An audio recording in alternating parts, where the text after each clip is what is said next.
जिम्मेदारी से कह रहा हूं और ये बहुत सीरियस बात है कि कांग्रेस पार्टी का राहुल गांधी और सोनिया गांधी के अंदर जो डीएनए है और जो कैरेक्टरिस्टिक और स्वभाव है वो प्रो टेरर हो चुका है और ये तुष्टीकरण के नाम पर देश की संप्रभुता और अखंडता पर भी प्रहार कर सकते हैं क्योंकि ये देश से इनका कोई लेना देना नहीं है। वो आपने पुस्तक की बात करी, ये रही इसकी पूरी बड़ी ऑनलाइन कॉपी। आप सोचिए, जब दुनिया पाकिस्तान को नेम कर रही थी कि पाकिस्तान इसके पीछे रिस्पॉन्सिबल है, ये पहली जो पुस्तक की सबसे मुख्य बिंदु ये लिखते हैं कि मुंबई में 26/11 के आतंकवादी हमले के लिए भाजपा और संघ जिम्मेदार है। ये पहली लाइन इसमें लिखी जाती है। इसमें इधर तहब्बुर आया और उधर सियासत शुरू हो गई। ऐसा लगा कि राजनीतिक दल तैयार बैठे थे। अमेरिकी विमान जिसमें इसको लाद कर लाया गया तहब्बुर राणा को, वो पालम एयरपोर्ट पर लैंड नहीं कर पाया। उससे पहले तो सियासत में तू में शुरू हो गई। इंडिया गठबंधन के अलग अलग दलों के अलग अलग नेताओं ने नाना प्रकार की टिप्पणियां करके माहौल को गरमा दिया है। गलत बोला क्या मैथिल ने? मुसलमान नहीं है क्या? बिल्कुल मैथिल। आप तो इतना गुस्सा हो गए, गजब करते हो यार। कह रहे हो भगवान रंग आतंकवादी है। इसी कारण से कांग्रेस की आज ये दशा हो गई। इसी कारण से कांग्रेस की दशा हो गई, और कोई कारण नहीं। इस तरीके से बोलेंगे इसीलिए दशा। अरे भाई, मुसलमान है कि नहीं है ना? अरे तो मैथिल का दामाद भी तो मुसलमान है, उसे पूछिए उसका खतरा हुआ मुसलमान ही हुआ है, पूछिए ऑन रिकॉर्ड पूछिए। उन्होंने मुन्ना खान एक चीज रुकिए मतलब आप रुकिए एक मिनट रुकिए। मुन्ना खान की बात रुकिए। मुन्ना खान, तहब्बुर राणा मुसलमान है, उसका खतना हुआ, सुन्नत हुआ, मैथिल ने कहा। आपके पेट में इतना दर्द क्यों है तहब्बुर राणा के लिए? क्या आप मैदान में डंडा लेकर कूद रहे हो? आप क्या लेने देना तहब्बुर राणा का? क्या ये मुस्लिम ब्रदरहुड है क्या कि विश्व भर के मुसलमान है क्या उसमें आतंकी है? फिर भी अभी मजा आएगा ना भिड़ो। पिक्चर चालू करो बे। जो भी कहते थे सत्याग्रह की बात करते थे। ठीक है। सत्याग्रह का मतलब पता नहीं। सत्याग्रह का मतलब मैं नहीं बताऊंगा। सत्ता के रास्ते को कभी मत छोड़ो। सत्ता के रास्ते को कभी मत छोड़ो। जिस राह पे तुम चल रहे हो बेटा, एक दिन बुरी तरह फंसोगे। एजेंसियों से लगातार पूछताछ कर रही हैं और यह माना जा रहा है कि तहव्वुर हुसैन राणा से पूछताछ में मुंबई आतंकवादी हमले के कुछ बड़े जो साजिशें थी और कुछ बड़े चेहरे जो इन हमले के पीछे थे, उनका खुलासा हो सकता है। हालांकि यह आतंकवादी हमला पाकिस्तान की धरती पर रचा गया। इसमें पाकिस्तान की खुफिया एजेंसी, पाकिस्तान की सरकार, सेना, इन सब की मिलीभगत थी, पाकिस्तान के आतंकवादियों की मिलीभगत थी। यह बात पूरा देश नहीं बल्कि पूरी दुनिया जानती है। लेकिन अब यह माना जा रहा है कि तहव्वुर हुसैन राणा के आने से इस पूरे मामले में जो कुछ स्लीपर सेल थे, पाकिस्तान तो और ज्यादा बेनकाब होगा ही। पाकिस्तान ने जो कुछ राज अब तक छुपा के रखे हैं वो राज तो खुल ही सकते हैं। लेकिन यह भी माना जा रहा है कि इस पूरी पूछताछ में भारत में तहव्वुर हुसैन राणा और आतंकवादियों के कुछ स्लीपर सेल अगर थे तो उनका भी खुलासा हो सकता है। मैंने फिर कह रहा था तहव्वुर हुसैन राणा आया, वो एक साजिश थी, लेकिन अब ये जो और साजिश थी इस पूरे हमले में, जो मुंबई आतंकी हमला जो एक साजिश थी, उसके साथ साथ एक और साजिश भारत में रची जा रही थी। जिस वक्त कसाब, अजमल कसाब, जो मुंबई आतंकवादी हमलों में जिंदा आतंकवादी पकड़ा गया था, उससे जब अदालत में पूछताछ हो रही थी, ठीक उस वक्त पाकिस्तान को, अजमल कसाब को बचाने के लिए भारत के अंदर कुछ लोग लगातार साजिशें कर रहे थे। और उस साजिश का हिस्सा एक किताब के रूप में सामने आया था, जिस किताब में यह कहा गया था कि मुंबई का आतंकी हमला दरअसल आरएसएस की साजिश है। आज इस बात का खुलासा होना देश के सामने जरूरी है कि इस साजिश के पीछे, यानी मुंबई आतंकवादी हमले की साजिश में पाकिस्तान को क्लीन चिट देना, अजमल कसाब को क्लीन चिट देना, आईएसआई को क्लीन चिट देना और सारे के सारे इस हमले के दोष, इसका आरोप सिर्फ आरएसएस के सर पर मढ़ने के पीछे कौन सी साजिश थी और इस साजिश में कौन कौन लोग शामिल थे, ये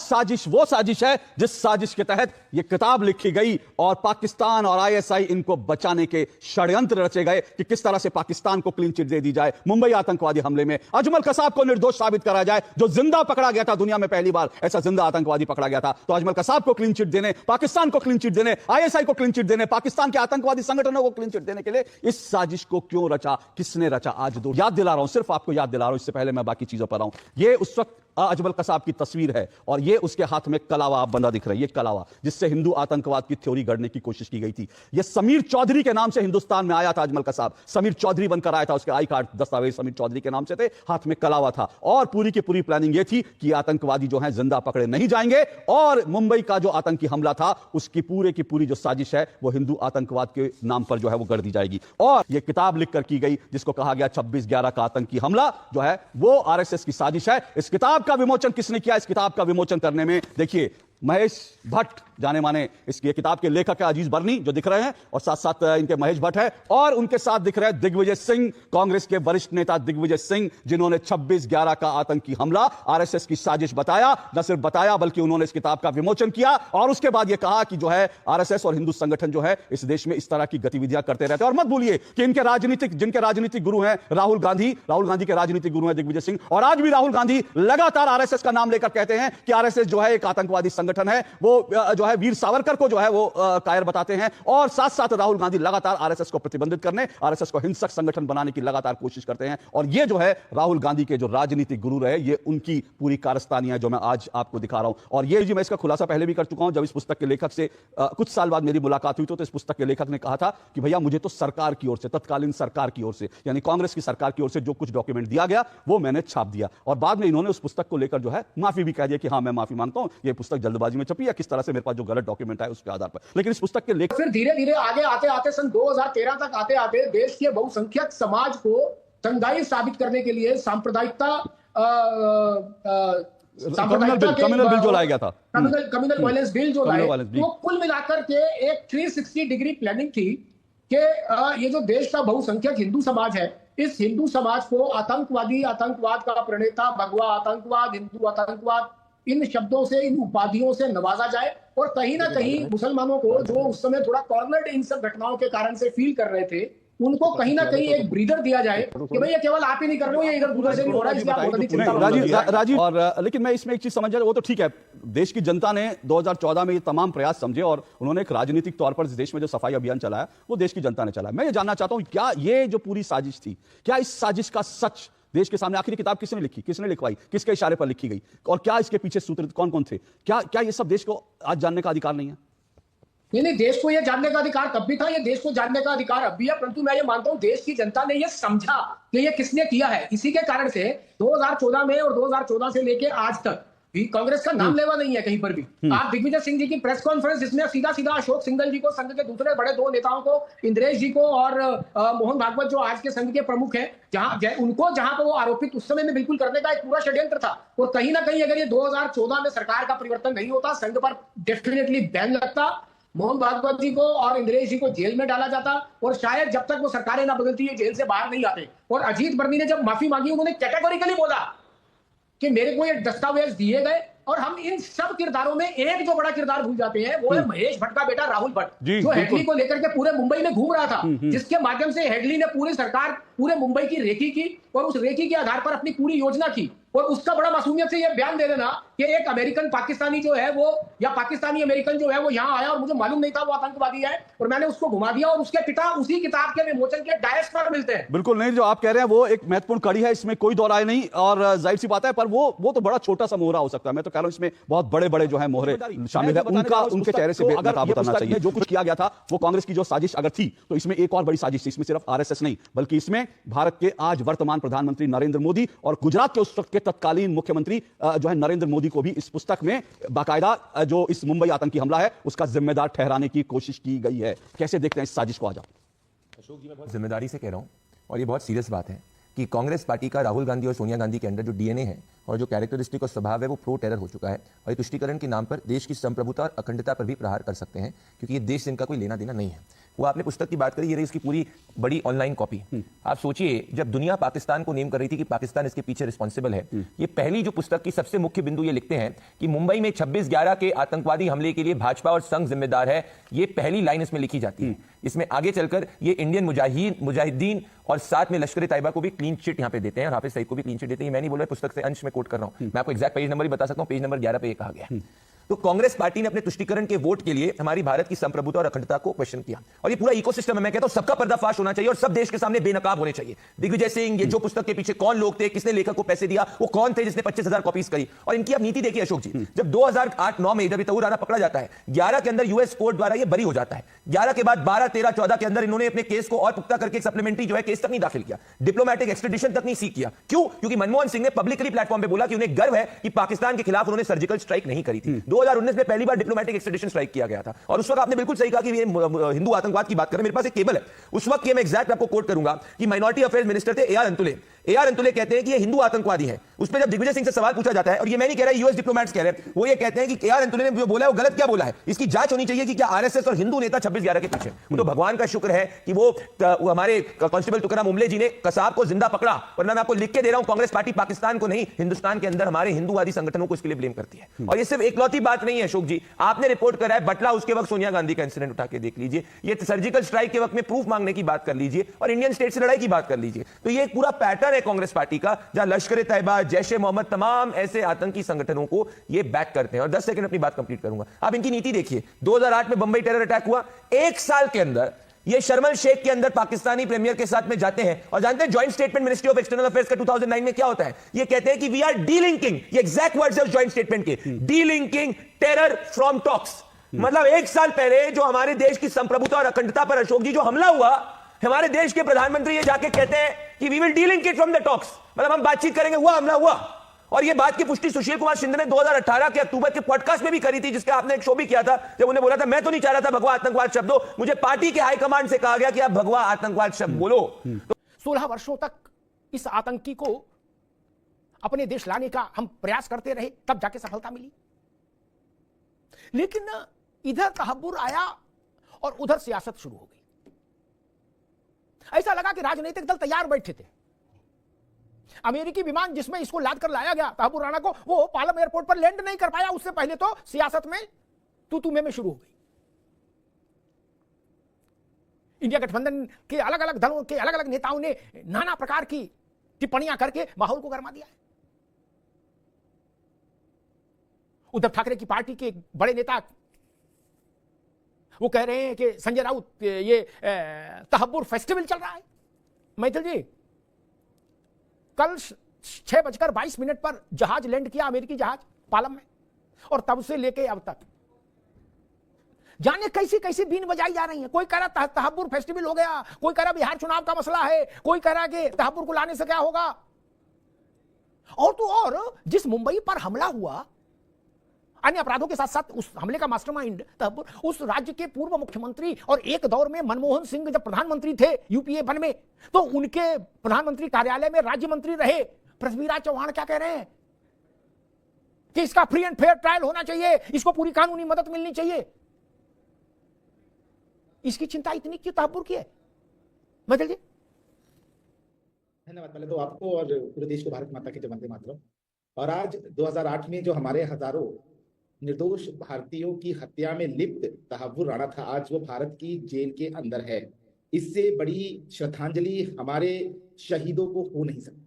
आज तुकाराम उमले और शहीद हेमंत करकरे जी और न जाने कितने नामी और अनामी हमारे सैनिक और हमारे जो पुलिस अधिकारी थे, निर्दोष नागरिक थे, उन सबकी आत्माएं आज बहुत ही शांति प्राप्त कर रही होंगी। लेकिन वो कहते हैं ना कि बस एक ही उल्लू काफी था बर्बाद गुलिस्ता करने को, हर शाख पे उल्लू बैठा है, अंजाम में गुलिस्ता क्या होगा। आप सोचिए अग्निहोत्री जी की कितना प्यार उमड़ रहा है इन लोगों के, किस प्रकार से कांग्रेस के लोग लगातार उसको कवरिंग फाइल दे रहे हैं। आप देखिए, भारत तेरे टुकड़े होंगे 4 इंशाल्लाह इंशाल्लाह चिल्लाने वाले गद्दार जो है आपका ये कन्हैया कुमार, वो जब किसी पत्रकार ने उनसे पूछा कि तहब्बुर राणा को भारत वापस ले आया गया है, इस पर आप क्या कहेंगे, तो कह रहे कौन तहब्बुर राणा, मतलब जिसने हजारों भारतीयों की हत्या की साजिश रची हो, जिसने हमारे सैकड़ों जो है नागरिकों को गोली से उड़वा दिया हो, हमारे कई जो है सैनिकों की, हमारे पुलिस वाले भाइयों की हत्या की हो, उस हत्यारे को नहीं जानते कन्हैया कुमार। और किस प्रकार से कह रहे थे कि 15 लाख रुपए आ गए क्या। आज जिस प्रकार से कन्हैया कुमार 15 लाख की बात कर रहे हैं, मैं उनसे कहना चाहता हूं, आज एक भारतीय कह रहा होगा आज मेरे अकाउंट में 15 लाख नहीं 15 करोड़ आए हैं, क्योंकि आज भारत का सबसे बड़े दुश्मनों में से एक तहब्बुर राणा भारत की जेल में वापस है। वो तहब्बुर राणा जिसको 2011 में अमेरिका ने कह दिया था is innocent, he is not involved in any kind of conspiracy of Indian 26/11 attacks। तब माननीय प्रधानमंत्री जी ने कहा था, तत्कालीन उस समय मुख्यमंत्री थे, कि ये तो भारत की विदेश नीति का सबसे बड़ा सेटबैक है। वो व्यक्ति माननीय प्रधानमंत्री नरेंद्र मोदी, उन्होंने ठाना था कि इस हत्यारे को हम भारत वापस लेके आएंगे। और आपने बिल्कुल सही कहा, ये जो कलावे के ऊपर हिंदू आतंकवाद को गढ़ा गया कांग्रेस के द्वारा, संसद में भी कहा गया कि ये तो हिंदू आतंकवादी थे। यदि तुकाराम ओबले और शहीद हेमंत करकरे ने कसाब को ना पकड़ा होता, आतंकवादियों को ना मार गिराया होता, उनका मेडिकल टेस्ट ना होता और पता ना चलता कि इन सबका तो खतना हुआ है, सुन्नत हुई है इनकी, ये इस्लामिक आतंकवादी है, मुसलमान है, तो शायद आज हम लोग एक हिंदू आतंकवाद की एक झूठे चित्र में आज भी फंसे हुए। ठीक, कौन तहब्बुर राणा 15 लाख आ गया क्या, इतना खुश हो रहे हो? जिस पार्टी जो इतनी बड़ी बूढ़ी पार्टी हो, जिसने इतने वर्षों तक शासन किया हो और जिसके शासन काल में ये भारत माता की छाती पर घाव लगा हो, ये किस ढंग की बात है? पृथ्वीराज चौहान कह रहे कि इसको फ्री एंड फेयर ट्रायल का अवसर मिलना चाहिए, इसको वकील मिलना चाहिए। अरे भाई ये भी बोल दो इसको बिरयानी भी मिलनी चाहिए कसाब की तरीके से। आपको इतनी चिंता क्यों? तहब्बुर भारत आ गया, इस पर प्रसन्नता जताएं, इसकी बजाय आपके नेता लोग क्या क्या बोल रहे हैं? मुन्ना खान नहीं, और ऐसे वक्त में देश को तो पसंद नहीं आ सकते कभी।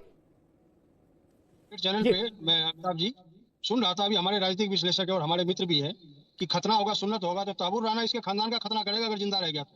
उसे तो जल्द से जल्द फांसी देनी चाहिए। तहब्बुर राणा का सपोर्ट कौन कर रहा है? आतंकवादी को छोड़ने के लिए इनका बाप गया था क्या कंधार? नहीं है क्या? तहब्बुर राणा मुसलमान नहीं है क्या? गलत बोला क्या मैथिल ने? मुसलमान नहीं है क्या? बिल्कुल मैं आप तो इतना गुस्सा हो गए, गजब करते हो यार। कह रहे हो भगवान रंग आतंकवादी है, इसी कारण से कांग्रेस की आज ये दशा हो गई, इसी कारण से कांग्रेस की दशा हो गई, और कोई कारण नहीं। इस तरीके से बोलेंगे इसीलिए अरे भाई मुसलमान है कि नहीं है? है ना? अरे तो मैथिल का दामाद भी तो मुसलमान है, उसे पूछिए उसका खतना हुआ मुसलमानी हुआ है, पूछिए ऑन रिकॉर्ड पूछिए।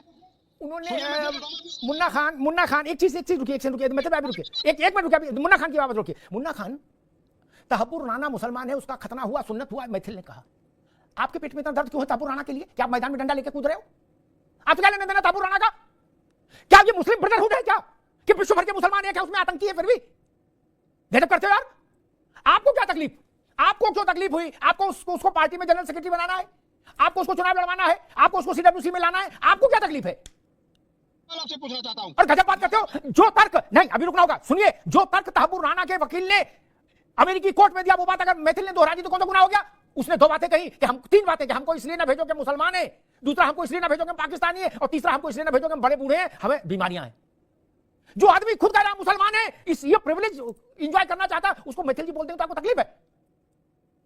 आप कांग्रेस तहब्बुर की वकील है मुन्ना खान साहब। आप कह रहे हो तहब्बुर इनके खानदान का खतना कर देगा अगर जिंदा रहा। आप तहब्बुर के साथ हो? नीरव मोदी, मेहुल चौकसी, ललित मोदी। अरे चौकसी छोड़ो, मैं पूछ रहा हूं मुन्ना भाई, आप ये चाहते हो कि तहब्बुर राणा अगर जिंदा रहे तो मैथिल साहब को मार दे? आप ये चाहते हो? इसका दोषी है क्या? हिंदू समाज है यार, कांग्रेस को क्या हो गया? तहब्बुर राणा भारत के लोगों को मार दे, इसकी इच्छा रख सकते हैं आप? कि उन्होंने प्रयास करके एक आतंकवादी को अमेरिका से एक एक्स्ट्राडिशन उसका करने में सफलता पाई, इसके लिए उन सुरक्षा एजेंसियों का मैं धन्यवाद करना चाहता हूं। और दूसरी बात, ये अभी पूरी सफलता नहीं है अमिताभ जी, ये सफलता बहुत छोटी है, क्योंकि तहब्बुर राणा के साथ साथ जो नेटवर्क जो तहब्बुर राणा ने बिछाया था, उस नेटवर्क को फॉलो करने का काम डेविड कोलमैन हेडली ने किया था, और वो डेविड कोलमैन हेडली आराम से अमेरिकी जेल में बैठा हुआ एंजॉय कर रहा है। सरकार को उस पर विशेष ध्यान देना चाहिए, क्योंकि अगर तहब्बुर राणा दोषी है तो उससे भी ज्यादा दोषी वो डेविड कोलमैन हेडली है, जो यहाँ पे हिंदुस्तान में रह करके जो सरकार के नाक के नीचे जो हमारे देश के नागरिकों पर हमला कराने में सहयोग किया, तो उस पर भी सरकार का अगर उसको प्रत्यर्पण कराने में सफल नहीं हो पा रही है, तो मुझे लगता है मोदी सरकार की विदेश नीति की विफलता है। चूंकि आज विषय राष्ट्र का भी है, पार्टियां बहुत छोटी चीज है। ओपी सिंह जी ने दो तीन बातें कही, उस पर जरूर मुझे कुछ कहना होगा। कि एक तो उन्होंने कहा कि पुलिस वालों को, सिपाहियों को, दरोगा को, थानेदार को, एसओ को बधाई है, जवान पुलिस सुरक्षा कर्मियों को, जो वो तहब्बुर राणा को ले आए अमेरिका से भारत, और मोदी सरकार की नाकामी कि हेडली नहीं आ पा रहा। ये ऐसा कहां से लाते हो महाराज तर्क? इंदिरा गांधी इन्हें 71 की लड़ाई जीती, इंदिरा जी गई थी वहां लड़ने तलवार लेके? नहीं ना। सफलता बोले सिपाही की और असफलता बोले मोदी की। ये नहीं चलेगा, कड़वा कड़वा तू और मीठा मीठा गप नहीं चलेगा। नपना एक रखो भैया। नेताजी ने रक्षा मंत्री रहते हुए ये काम किए। नेताजी गए थे चीन बॉर्डर पर? नहीं ना। क्रेडिट आप उनको क्यों देते, अधिकारी को क्यों नहीं देते? क्यों नहीं देते? ये तरीका ठीक नहीं, देश के संदर्भ में ठीक नहीं, राजनीतिक तौर पर करिए, मुझे कोई आपत्ति नहीं।